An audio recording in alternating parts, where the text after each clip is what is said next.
Olha, se você tem uma Bíblia, abra a Bíblia no livro de Deuteronômio. É o quinto livro da Bíblia. É o quinto livro dos 5 livros da Bíblia que são chamados de Pentateucos. E a palavra Deuteronômio significa repetição das leis. Olha só, dando informação para vocês enquanto vocês procuram aí, né? Repetição das leis de Moisés, é claro, né? É no capítulo 8 que eu quero que você abra. E o versículo que eu quero que você comece a ler comigo, a partir do versículo 2 e o versículo 3, tá bom? Diz o seguinte, olha só o que é que fala: recordar-te-ás de todo o caminho pelo qual o Senhor teu Deus te guiou no deserto estes 40 anos, para te humilhar. Olha só Deus falando aqui: para te provar, para saber o que estava no teu coração, se guardarias ou não os seus mandamentos. Ele te humilhou e te deixou ter fome e te sustentou com o maná, que tu não conhecias, nem teus pais o conheciam, para dar a entender que não só de pão viverá o homem, mas de tudo que procede da boca do Senhor viverá o homem. Amém? Podemos assentar. Irmãos, eu quero nesta noite conversar com vocês e quero explicar para vocês uma coisa interessante. Quando é que Deus permite nós passarmos pelo deserto? Amém? Quando é que Deus permite isso? Eu quero comentar com vocês sobre isso e quero de antemão consolar você que está num deserto da vida. O deserto é lugar de reflexão também, né? Você que está vivendo assim um momento difícil, que possa ser considerado um deserto, eu quero dizer para você que se você está com a vida na mão de Deus, fique totalmente seguro, porque Deus está no controle quando Ele conduz alguém ao deserto, quando Ele permite. De repente a sua vida está atravessando esse deserto que está sendo muito difícil para você, e tem muitas coisas que de repente você não está entendendo e nem compreendendo. Você só sabe que você acredita num Deus e de repente sua vida está vivendo experiências que você não estava assim, de uma certa forma, na sua concepção, preparado para poder passar ou para poder enfrentar. Mas de repente você está dentro de uma situação que pode ser Deus permitindo experiências para você poder conhecer um pouco mais de perto. Amém?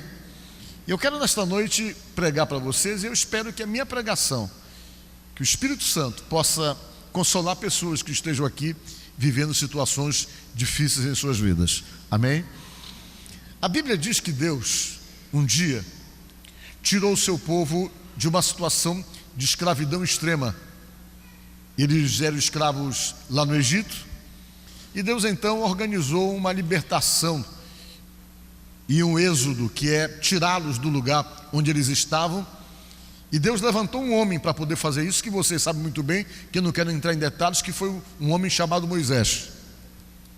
Depois de muita resistência do faraó, do coração endurecido e de verdadeiros combates e afrontas de Moisés contra os feiticeiros de faraó, que resistiu às coisas de Deus, 2 feiticeiros que ele tinha, que eram terrivelmente endemoniados, James e Jambres, que eram cheios de poderes também, mas poderes que não vinham de Deus, poderes que vinham do inferno, que vinham das forças malignas, somente para poder anular aquilo que Deus estava fazendo. No final, então, Deus deu um checkmate quando resolveu partir para uma atitude extrema, que foi exatamente tirar a vida de todos os primogênitos e fazer com que o anjo da morte passasse nas casas que não tinham a marca do sangue do cordeiro no umbral da porta. Depois então dessa pressão, que Deus foi obrigado a tomar essa atitude, depois de tanta resistência, depois de tanta dureza por parte do coração dos egípcios, Ele acabou cedendo e permitiu que o povo saísse.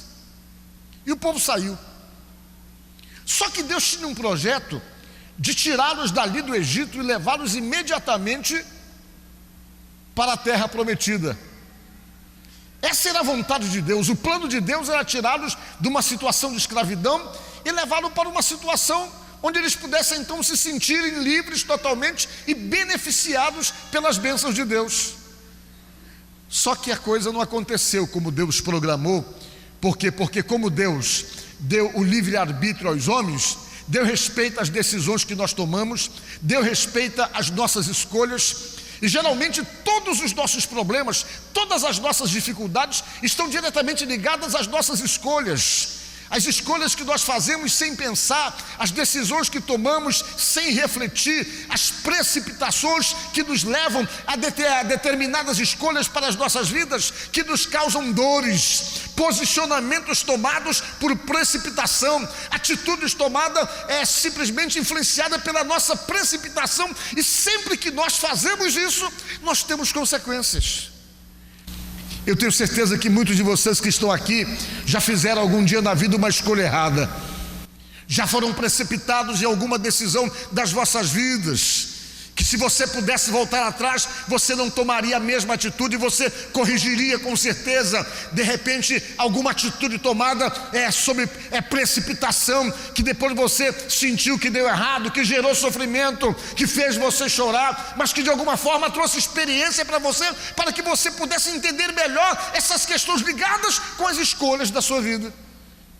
Deus dá liberdade para você escolher o que você quiser para você. Deus deixa você completamente livre em tomar as suas decisões, e isso Ele respeita muito aquilo que você quer. Às vezes Ele aponta o caminho, Ele diz o que Ele está querendo, mas quando Ele aponta para você o caminho e diz aquilo que Ele está querendo, não quer dizer que Ele vai obrigar você a tomar a decisão de escolher aquilo que Ele está apontando para você. Nem sempre nós escolhemos aquilo que Ele direciona para nós. Às vezes nós temos as nossas escolhas, que muitas vezes estão simplesmente debaixo de emoção e de tantas outras coisas, e que às vezes nos leva a situações de dores e de sofrimentos. Sempre nós somos responsáveis por aquilo que nos causa desconforto, sempre nós somos responsáveis por aquilo que nos gera as dores. E o povo de Deus saiu de lá, e quando saiu de lá do Egito, no meio do caminho, eles já começaram a questionar Deus. Por que nós saímos de lá? Poxa, lá estava tão bom, lá pelo menos a gente tinha que comer todo dia. E eles começaram a sentir saudade da escravidão, porque eles queriam conduzir Deus, eles queriam dar ordens a Deus e dizer para Deus como é que Ele tinha que fazer e do jeito que eles queriam. E eu quero dizer uma coisa para vocês: se existe uma coisa que dá errado no nosso relacionamento com Deus, é quando nós pensamos que nós podemos dar ordem para Deus ou ensinarmos Deus a fazer as coisas. Deus é Deus, Ele sabe ser Deus, Ele sabe agir como Deus, Ele sabe como realmente fazer as coisas certas. Por quê? Porque Ele não precisa ser ensinado por ninguém. Ele sabe o que é melhor para mim e para você, mais do que eu e do que você. E o nosso posicionamento dentro dessa questão é submissão, é entendermos que Ele tem autoridade sobre nós e que a ordem dEle, as determinações dEle devem então serem decisivas para nós. E diz a Bíblia que eles começaram a reclamar, e no meio do caminho era só murmuração, reclamação, questionamentos e pressão sobre Moisés, sobre Deus, querendo então praticamente ter o controle de uma situação onde eles deveriam estarem submetidos para deixarem Deus estar no controle. Meus irmãos, aí Deus disse: bem, não dá então, vou ter que deixá-los no deserto. O deserto vai ser como que um instrumento pedagógico para poder moldá-los e prepará-los para a terra prometida que eu tenho para eles. Se eles chegarem na terra prometida que eu tenho para eles, com esses sentimentos, com o coração envenenado desse jeito, eles vão estragar tudo que eu tenho preparado de melhor para eles. Então não vai dar, eu vou ter que deixá-los aqui no deserto mesmo. Vão ter que viver aqui no deserto e serem preparados e de uma certa forma serem instruídos pedagogicamente para poder então simplesmente se adequarem àquilo que eu estou querendo. E olha, Deus não tinha plano de deixá-los no deserto tanto tempo, mas o certo é que Deus deixou eles 40 anos no deserto. Deus teve que sustentá-los com milagres, mandando codornizes, mandando maná para eles comerem, mas eles não estavam preparados para chegarem no lugar onde Deus realmente queria colocá-los. Deus ficou com eles praticamente rodando em círculos, e os anos foram passando, e eles começavam então a reclamar sempre, a murmurar sempre, sempre insatisfeitos, sempre tentando fazer a coisa do jeito deles. Não paravam para ouvir, não paravam para se submeter. Vivia o tempo todo reclamando e murmurando e pressionando Moisés, e Deus foi retardando aquele momento, e a situação era tão complicada que o Moisés já estava estressado com aquele povo, e as pessoas sempre insatisfeitas, sempre questionando, sempre reclamando, e Deus então começou a castigá-los, deixando-os no deserto, para ver então se eles quebravam, porque eram servos de dura cerviz, pessoas que não se dobravam, que não se submetiam, e Deus então fez com que eles ficassem ali. E os anos foram passando, praticamente Deus deixou morrer uma geração inteira no deserto, para depois o remanescente que nasceu no deserto pudesse chegar à terra prometida, porque aqueles que vieram depois não estavam tão comprometidos espiritualmente como estavam os primeiros. Então Deus usou o deserto exatamente para tentar corrigi-los e moldá-los. Meus irmãos, às vezes Deus continua usando o deserto para nós. Há momentos da vida em que Deus permite o deserto. E uma coisa é confortante para os nossos corações, e com certeza nos anima um pouco, é que sempre depois do deserto tem as grandes vitórias de Deus. Diga glória a Deus.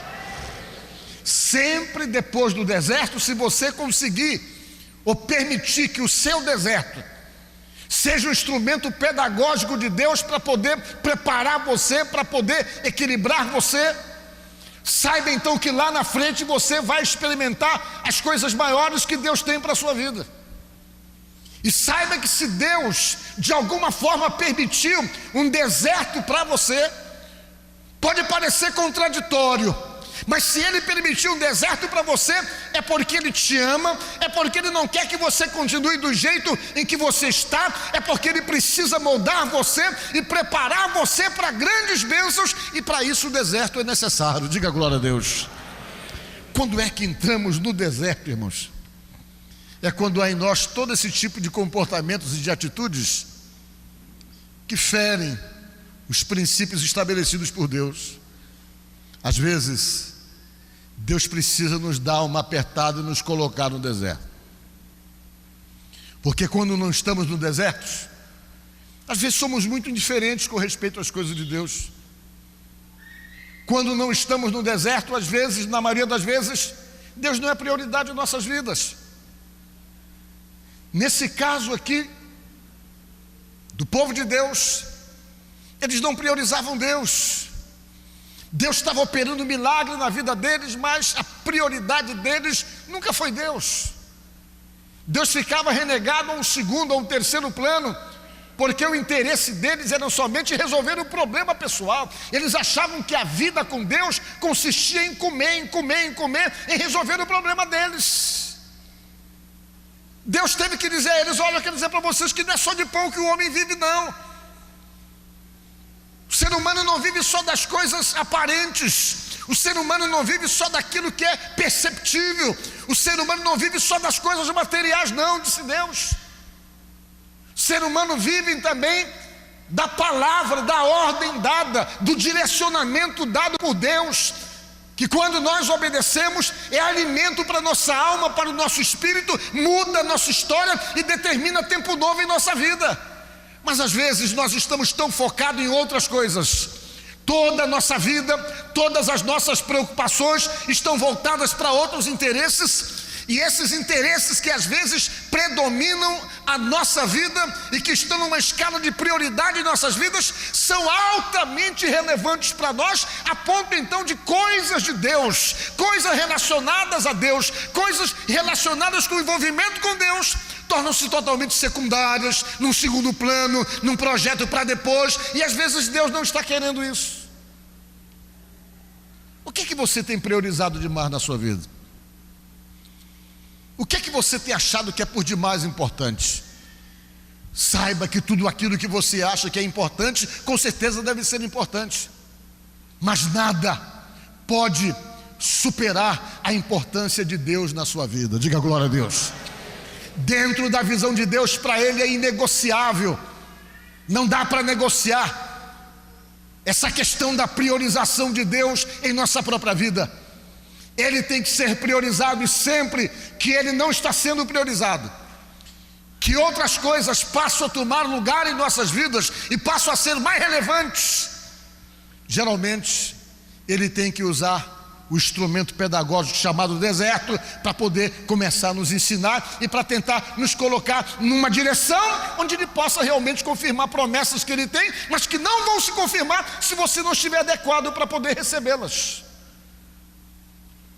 Às vezes é difícil nós pensarmos essas coisas. Deus falando com o povo, Ele disse aqui algumas palavras chocantes. Eu humilhei vocês, disse Deus. Eu humilhei vocês. Eu os coloquei naquela situação, falou Deus, porque eu queria que vocês entendessem que não é só de pão que o homem vive. Eu alimentei vocês com milagres, eu dei para vocês um maná, eu alimentei vocês, mas mesmo fazendo todo tipo de milagres para poder mostrar realmente a vocês a minha superioridade dentro dessa situação, vocês ainda continuaram questionando e murmurando e reclamando e tomando atitudes que não eram atitudes que eu queria que vocês tomassem. Aí eu tive que permitir o deserto na vida de vocês, falou Deus para o seu povo. Não é diferente nos dias de hoje. Eu não sei como Deus estabeleceu o deserto para a sua vida. Eu não sei se o seu deserto está ligado a uma situação de conflito familiar. Eu não sei se o seu deserto está ligado a uma situação de dificuldade financeira. Eu não sei se o seu deserto está ligado a uma situação onde você perdeu o controle da sua própria vida, o controle das situações em sua volta. Eu não sei se o seu deserto está ligado a um atrapalho, ao embaraço, a uma dificuldade que você está enfrentando. E por mais que você ore, por mais que você peça, as coisas não mudam. E eu digo para vocês que quando nós estamos em deserto, o que vai resolver o nosso problema e nos tirar do deserto não são as nossas orações, mas o que nos tira do deserto são as nossas atitudes. Diga glória a Deus. A maneira como nós agimos diante de Deus, a forma como nós nos comportamos diante dEle, a maneira como aquilo que Ele fala para nós se torna receptivo ao ponto de influenciar a nossa vida, o nosso dia a dia e a nossa maneira de ser, ao ponto de provocar em nós uma mudança real, uma transformação em nós. E quando nós nos submetemos a Deus nessas situações que Ele estabelece, nós saímos do deserto e começamos então a experimentar as coisas grandiosas e gloriosas que Ele tem para a nossa vida, mas que não pode dar para nós antes de nos preparar. Diga glória a Deus. Mas às vezes nós ficamos achando que Deus não está agindo porque a nossa oração é fraca. Não é esse às vezes o critério que a gente faz para julgar as coisas? Acho que eu vou mudar de igreja, que eu estou vivendo um deserto na minha vida, e eu oro na minha igreja e não acontece nada. Vou mudar de igreja, vou mudar de pastor, que a oração do meu pastor está muito fraca. E tanta coisa passa pela cabeça da gente. Vem alguém e diz para você: não irmão, determina, dá ordem para Deus. Deus não se mete a ordem de ninguém. Ele faz quando Ele quer e na hora que Ele quiser. Vocês estão me entendendo? Se existe uma coisa que ajuda Ele a tomar decisões, é a postura de conserto diante dEle. Essa postura de conserto praticamente faz com que Ele faça as coisas. Foi isso que Ele falou para o Daniel, não é o que diz a Bíblia? que o Daniel teve uma revelação de Deus, não entendeu, queria mais detalhe da resposta da revelação que ele teve. Ele foi jejuar e orar, e diz a Bíblia que ele orou 21 dias e jejuou. No último dia daqueles 21 dias, daquelas 3 semanas, um anjo apareceu para ele. Ele estava trabalhando na beira do rio Tigre, lá no Iraque, né? Antiga Babilônia, lá em Bagdá. E quando ele está trabalhando na beira do rio Tigre, ele era um empreendedor, ele era um funcionário do governo, ele era um ministro do governo da Babilônia. Um anjo desceu do céu, diz a Bíblia, e parou perto dele assim. Quando o anjo parou, o corpo dele tremeu todinho, que ele caiu e ficou de 4 no chão, diz a palavra de Deus. Todo mundo que estava no lugar na beira do rio, ninguém viu nada, mas sentiram um temor muito grande. Todos os funcionários, os operários que estavam trabalhando no rio, saíram correndo. O Daniel ficou sozinho. O Daniel ficou tremendo, e o anjo se aproximou dele e disse: Daniel, servo muito amado, quero te dizer que desde o dia em que você aplicou o seu coração nas coisas de Deus, sempre são ouvidas as suas palavras. Deus sempre atende a tua oração. Desde o dia em que você se aplicou, se dedicou, se consagrou e se colocou na mão do Deus Todo-Poderoso, Ele não fica sem ouvir aquilo que você pede, disse o anjo. Só que demorou agora a resposta da tua oração, porque nós tivemos um problema, disse o anjo. Quando nós vimos para te trazer a resposta de oração, o anjo falou que foi interpelado por um demônio no céu, o príncipe do reino da Pérsia. Uma história que dá para fazer um filme, não dá? Parece assim coisa de Guerra nas Estrelas, né? Você imagina só, um anjo vem trazer uma resposta para Daniel de uma oração, e um demônio chamado príncipe do reino da Pérsia, que seria um demônio responsável pela nação Pérsia. A Pérsia que hoje é o Irã, antigamente era a Pérsia, hoje é Irã. Um demônio que comandava essa nação. Como ele sabia que a revelação que Deus estava dando para Daniel inseria o Irã naquela revelação, no caso a Pérsia antigamente, o demônio foi lá peitar o anjo de Deus. A Bíblia diz que peitou, e eles ficaram numa luta, numa guerra, numa batalha de 21 dias. O demônio que foi enfrentar o anjo de Deus era um demônio tão forte que Deus teve que mandar reforço, diz a palavra de Deus. Deus teve que mandar o arcanjo Miguel. Está lá na Bíblia, acho que é no capítulo 9 do livro de Daniel. Viu? Foi preciso mandar o arcanjo Miguel, um anjo que Deus só aciona quando é para combater o diabo mesmo, porque Deus deu muito poder para esse anjo, para esse arcanjo chamado Miguel. Ele é um anjo guerreiro, ele é um anjo que quando aparece que Deus aciona ele, é para poder encarar o maligno mesmo, e ele sempre sai vitorioso. É como se ele fosse assim, um comandante do exército de Deus. Está lá no livro de Judas. No livro de Judas você vê, não sei qual é o versículo, que no livro de Judas não tem capítulo, só tem versículo. Tem um versículo lá que fala que quando Moisés morreu, Deus escondeu o corpo de Moisés num determinado lugar. O diabo viu onde Deus tinha escondeu o corpo de Moisés, e o diabo queria pegar o corpo de Moisés para poder trazer ao povo e complicar a vida do povo, fazendo do corpo de Moisés um instrumento de idolatria, um ídolo, porque o povo era apaixonado por Moisés. E o diabo estava querendo se apoderar do corpo, porque ele questionava uma série de coisas para poder tomar conta do corpo de Moisés.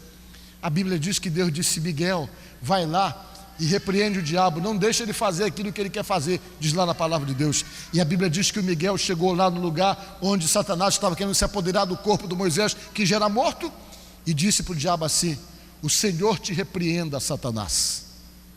E o diabo saiu, e a Bíblia diz que Deus escondeu o corpo de Moisés num lugar onde ninguém sabe até hoje onde foi colocado. E esse anjo que trazia a resposta de oração de Daniel, ele não era um anjo de batalha, não era um anjo guerreador. Deveria ser o anjo Gabriel. Que o anjo Gabriel é um anjo que leva as notícias e os recados de Deus. Ele tem essa função. Foi ele que apareceu em sonho para José, foi ele que é aparecido. Sempre que é para dar um recado de Deus, quem aparece é o anjo Gabriel. Ele não é um anjo para a batalha. E quando ele veio, que o príncipe do reino da Pérsia enfrentou, interpelou ele no deserto, Deus mandou o Miguel. O Miguel foi lá e puxou lá da espada dele e deu uma espanada no capeta. deu uma espanada nesse demônio chamado o príncipe do reino da Pérsia, foi que ele saiu e o anjo passou e disse: olha, a tua oração só demorou porque eu tive que enfrentar uma batalha lá no espaço para poder trazer, mas você sempre é ouvido, porque Deus conhece o teu coração e sabe que você prioriza as coisas dele. Diga glória a Deus. Sempre que Deus não é priorizado na vida da gente, a nossa vida entra em algum tipo de deserto. Sempre nós entramos em deserto por conta disso. E nesta noite, você que está vivendo algum tipo de preparação pedagógica de Deus na sua vida, vamos falar assim, que é um pouco mais brando, um pouco mais suave, né? Você que está vivendo uma situação onde Deus está trabalhando em você, Ele ama você. Eu quero dizer para você que quando você se adequar da maneira como Ele quer, esse problema que você está tendo, essa dificuldade que você está tendo, não é nada para Ele, porque Ele é todo poderoso. Ele no estalo de dedo faz a situação mudar, porque Deus é todo poderoso para fazer as coisas nas nossas vidas. Não é nada. Mas se Ele não estalou o dedo ainda, Ele está querendo alguma coisa. Se Ele não estalou o dedo ainda para que essa situação mude na sua vida, é que Ele está querendo chamar a tua atenção. Ele está querendo pedir de você algo que você não está dando, ou está pedindo de você algo que você está resistindo. Talvez você até sabe o que é que Deus quer de você. Talvez não precisa nem Deus falar, porque você já sabe disso. Nós temos o Espírito Santo, e o Espírito Santo fala no nosso íntimo e diz para nós quando Deus está satisfeito ou quando Ele não está satisfeito. Você sabe no que é em que Deus, você sabe onde é que Deus não está satisfeito com você. Você sabe. Não precisa pastor falar, não precisa profeta falar, não. Você sabe, sabe por quê? Porque você tem o Espírito Santo, e o Espírito Santo que está em você, ele trata diretamente com você. Diga glória a Deus. Ele trata com você e mostra para você o que ele está querendo. E talvez o não atender esse Espírito é que acabou então criando essa situação em que você está num deserto de onde você precisa sair.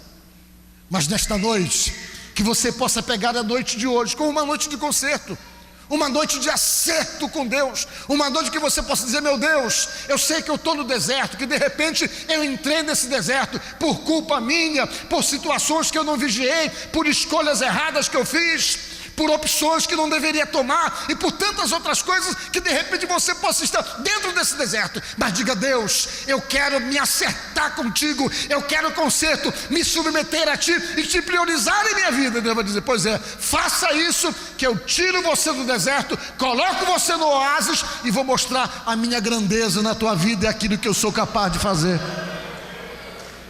Oh, aleluia, glória a Deus. Você que está aqui nesta noite, creia naquilo que Deus é capaz de fazer na sua vida. Mas muitas coisas é preciso ouvi-lo, é preciso atendê-lo e nos submetermos a Ele, nos adequarmos a Ele, para que Ele possa agir e fazer aquilo que só Ele pode fazer. Todos os grandes homens de Deus do passado passaram por um deserto antes de encarar as situações de bênçãos maiores em sua vida. Até Jesus passou, não por desobediência, para poder desfazer a obra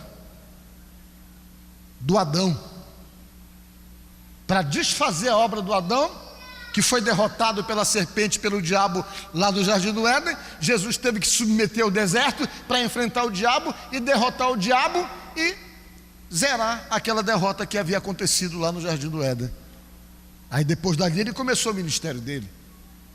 Davi passou no deserto, Moisés passou no deserto antes de tirar o povo do Egito, Davi antes de sentar no trono passou no deserto, e você vai vendo, todos eles passaram. José passou pelo deserto, preparando-se para poder chegar onde Deus queria colocá-lo, e de repente Deus quer colocá-lo em posições altas. Mas para poder colocar você nos lugares que Ele, Deus, está querendo colocar, você tem que passar por esse deserto, aprender, se adequar, melhorar, para quando sair desse deserto que você está, você cair na bênção maior que Deus tem para a tua vida. Então creia nisso, que nesta noite Deus possa trabalhar em nós, fazer em nós aquilo que só Ele pode fazer, e que possamos então nos adequarmos a Ele para percebermos como é grandioso o seu propósito de bênção para a nossa vida, quando nós nos adequamos e nos submetemos a Ele da maneira como Ele quer. Amém? Portanto, pensa nisso, e que Deus possa abençoar você, abençoar a mim e abençoar todos nós, no nome de Jesus. Amém? Espero que essa palavra que você acabou de ouvir tenha alcançado você, tenha ajudado você nas suas necessidades e tenha fortalecido o seu coração. Você que nos assiste agora, se você tem sido abençoado com o nosso programa, se a palavra pregada aqui no programa tem de uma certa forma fortalecido o teu coração e te ajudado na tua caminhada com Deus, entre em contato conosco. Teremos o prazer de poder realmente conhecer a sua história, e você pode fazer isso enviando uma mensagem de texto para 81 11 0198, que é o nosso telefone que aparece aqui na tela. Mande mensagem de texto para o nosso telefone celular, ou entre em contato conosco pelo nosso e-mail, prpauloguilherme@hotmail.com, e vamos nos conhecer e vamos ajudar você com as nossas orações, com o nosso ministério. Isso vai nos dar um prazer muito grande, poder ajudar você, poder te dar força, poder realmente estar do seu lado para lhe dar força para poder superar os momentos difíceis, as dificuldades que são tão inevitáveis na vida de qualquer ser humano, não é isso? Então, muito bom poder contar com a sua audiência, e entre em contato conosco. Vamos fazer uma oração. Senhor, nosso Deus e nosso Pai, no nome de Jesus Cristo, eu oro por essa pessoa que nos assiste neste momento. Essa pessoa que de repente está passando algum tipo de problema, algum tipo de dificuldade, está vivendo pressões muito fortes e às vezes sente vontade de sumir, de sair, de largar tudo, de desaparecer por conta das muitas pressões que a vida tem realmente imposto sobre a vida dessa pessoa que nos assiste. Deus, no nome de Jesus, nós pedimos que a tua bênção venha e que todo problema, todo embaraço, todo atrapalho, toda perturbação, tudo aquilo que tem atingido esse lar, essa casa, essa família, seja repreendido em nome de Jesus. Que a sua bênção seja derramada sobre esse lar, sobre essa casa, sobre essa família. É o que nós te pedimos, Deus, no nome de Jesus. Amém, amém. Olha, foi muito bom estar com você até esse momento, e eu quero aproveitar e convidar você para nos fazer uma visita na Igreja do Evangelho Quadrangular. Teremos um prazer, uma satisfação muito grande de poder receber você em nossa igreja, tá certo? Fica com Deus. Eu te agradeço, Deus, por se lembrar de mim e pelo teu favor, o que me faz crescer. Eu vivo pela fé e não vacilo. Eu não paro, não desisto. Eu sou de Deus, eu sou de Cristo. Você mudou a minha história e fez o que ninguém podia imaginar. Você acreditou e isso é tudo. Só vivo pra você. Não sou do mundo, não.